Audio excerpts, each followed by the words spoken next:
Well guys, here it is, the review of the A Series of Unfortunate Events Netflix series. An episodic approach to adapting Lemony Snicket's beloved book series into a visual medium. Does it fare better than the 2004 movie starring Jim Carrey? That's what we're here to find out today. But first of all, let's talk about a few of those things that I mentioned in my review of the movie that I was going to wait to talk about here. I summarized the history of the Baudelaire orphans in that review, but I didn't talk about who they are as people. One of the most interesting things about this cast of main characters is that they're wildly different. And yet, due to their behavior and their preferences and their morality, they're instantly recognizable as siblings. Violet is the oldest, and it's not going to be too long before she comes of age and inherits her family fortune. Hence why Count Olaf is in such a hurry to try to seize it away from her. She's not as book smart as her brother Klaus, but she's very resourceful. In fact, she's a gifted inventor, able to create machines that don't make any logical sense. Violet's inventions remind me of the kind of thing that you would see in Codename Kids Next Door, where they just slap things together until they look like a thing, and then somehow it functions like the thing it looks like. It's not quite cartoonish to that degree, but it's along the same lines, and yet all the ideas she comes up with always work very well in the context of the stories, and I'll discuss why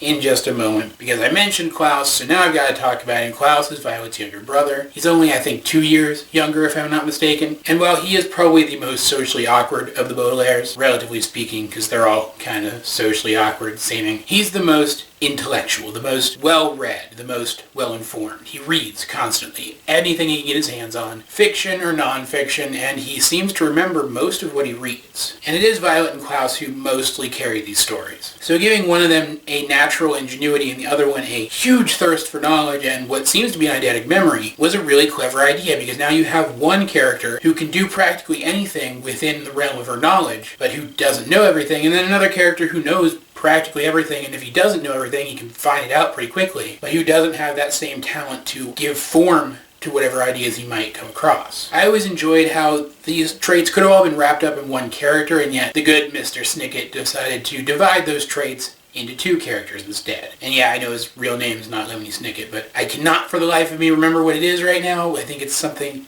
Handler, so I'm just going to keep calling him Lemony Snicket in this review for now. The third Baudelaire orphan is young Sunny. She's still a baby. She can kind of walk a little bit, and she can sort of talk. Her siblings can kind of understand what she means by the baby noises that she makes. And so she is able to have an impact on the plot through dialogue, but for the most part, her involvement in the plot comes from the fact that she likes to bite things. It's the weirdest freaking thing. I have no idea where Handler, I'm going to call him Handler, came up with the idea to have the baby bite things, for that to be her distinguishing trait. But it's certainly interesting, and it comes into play far more often than you would expect. For the most part, aside from some liberties taken and some changes made to accommodate the new medium, the characterization of the orphans is pretty spot on. Sunny gets a little bit more to do in the show. There was a huge glaring problem in the movie at the climax of the movie where they took a huge accomplishment of Violet's and gave it to Klaus. That, thankfully, is done properly in the show. Overall, their characterization is really good. They've all got a little bit of sarcastic wit to them, and Sunny's got a little bit of sass to her, but for the most part, they're relatively stoic characters. They were taught to be very polite and accommodating by their parents, so they tend to take most things in stride, far more so than I would. And if that sounds odd and surreal and like it doesn't quite work in the real world, that's entirely true, because these stories do not take place in the real world, or anything that even resembles the real world more than superficially. I mentioned the timelessness of the setting in my review of the movie, and how that is carried over directly from the books. The unique timelessness of the setting creates a surreality. This entire world feels surreal, as if it sits right on the cusp of something that could exist and something that couldn't. And so characters who are defined almost entirely by individual traits, characters who behave in odd ways, ways that don't make sense to us, but make sense in the context of the narrative itself and no further, it works here, because the world is built around that. It just ends up contributing more to the surreality of the story. And the surreality of the experience is helped along by these series of unfortunate events that the orphans experience as they attempt to elude Count Olaf. As they go from guardian to guardian in an attempt to get as far away from Count Olaf as they can, even though after a while they kind of realize that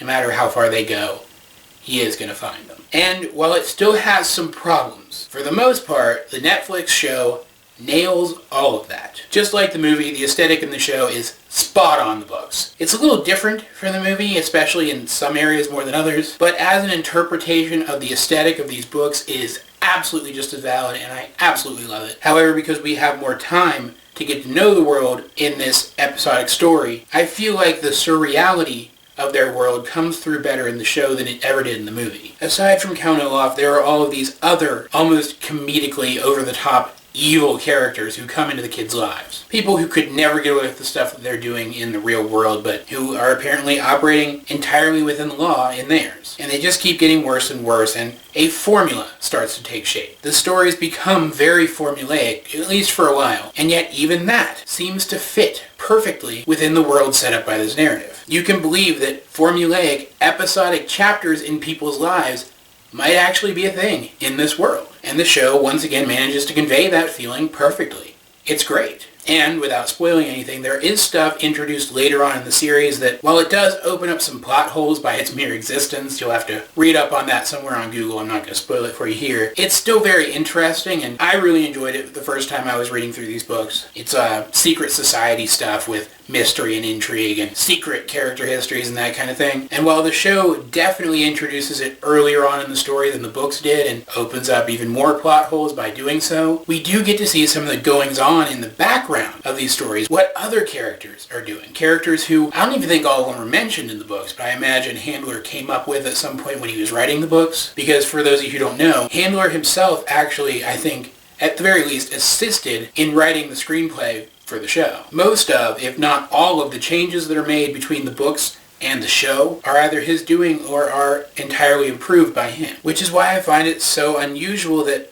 I still have problems with this. Not the same problems as I had with the movie, mind you, but problems nonetheless. I did mention that introducing some of the secret society stuff earlier on in the story opens up more plot holes. They're bad. They're pretty glaring, especially in the first couple of stories, the first 4 episodes. I mean, seriously, give those 4 episodes a watch and see if you can't spot what the inclusion of these additional characters did to the story. Because I bet if you really think about it, you'll see it too. And maybe if enough of you guys ask, I'll actually do a spoiler review of the show and talk about exactly what problem I have with the inclusion of these characters where they're included. I'm also really puzzled by the choice to cast Neil Patrick Harris as Count Olaf, because just like Carrie, he's a very recognizable comedic actor. And granted, while his extremes aren't quite as extreme as Carrie's, Harris does have a bit more of a range than Carrie does when it comes to his acting. I still don't think he was exactly the right choice. He's just a little too charismatic, he's just a little too likable to play Count Olaf. And this is the thing that really shocked me, knowing that Handler helped write for the show, they seem to be playing Count Olaf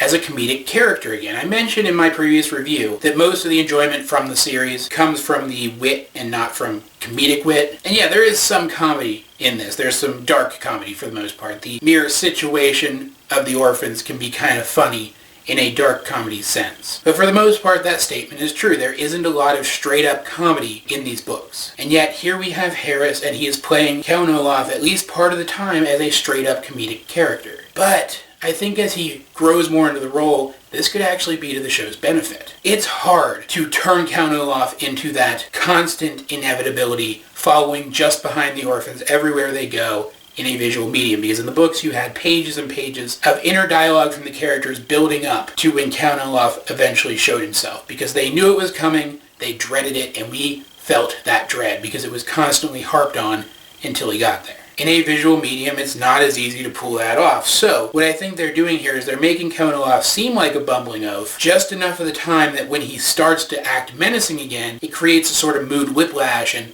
heightens the sense of dread that we're feeling. It kind of makes up for the dread we should have felt before he got there by making us feel it after he gets there. And that's backed up by the very last scene in the first episode, that being the end of the first half of the first book's story, where he goes from being just generally goofy Olaf, kind of along the same lines as Carrie, to being heart-grippingly scary, to being violently scary, all in the course of one scene. And Harris is very good at coming off as a creep. And there was a certain creep vibe that you got from Olaf a lot, especially when he's dealing with Violet. And Harris does not shy away from playing any of that up whenever he can. Not perfect. I still would have done it differently if I could come up with a way to do it differently, and I was talented enough to make a show myself. But he is working out, at least in my opinion, better than Khouri did, so I'm not going to complain too much. There's also the issue of Mr. Poe, the banker who's in charge of the Baudelaire's affairs. He's the one that keeps ferrying them from guardian to guardian. In the books, he felt kind of naive and distractible, but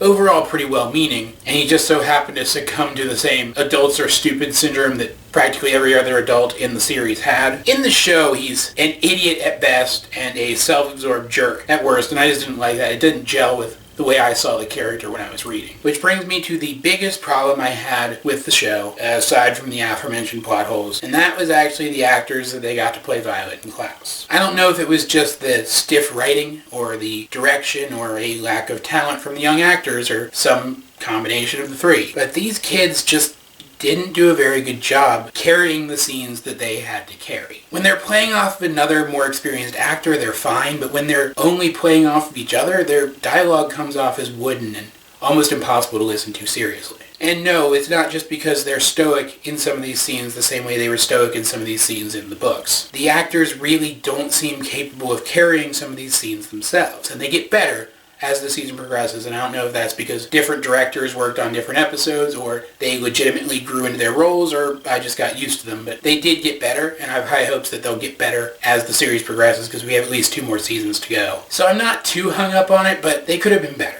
I'm giving them the benefit of the doubt, but they could have been better. At the end of the day, I really enjoyed the first season of this Netflix show. I'm really glad that they made it. I really hope that they make more. From what I understand at this point, they are planning to make more. As a fan of the books, I can sit down and really enjoy this because for the most part, the story beats are dead on. For the most part, story-wise, it's a perfect adaptation. They just added some new story stuff in here and there regarding characters other than the Baudelaires. Other than that, it's an almost flawless adaptation story-wise. The tone is a little different, but for the most part, it's the adaptation that I've been dreaming of seeing since I saw the movie and was generally disappointed by it. However, I'm not sure how accessible this would be to someone who's not already a fan of the series. I can't say for sure because I'm already a fan of the series, so I can't gauge the show from the perspective of someone who's not a fan of the series. I do know, though, that watching the first season of this show has, first and foremost, made me want to go read the books again, so I'm actually going to go do that now. Good show. I like it better than the movie. If you guys have seen the Netflix version of A Series of Unfortunate Events, what did you think of it? Let's get the discussion going in the comments section down below. Either way, this has been AJ22, and I will talk to you guys later.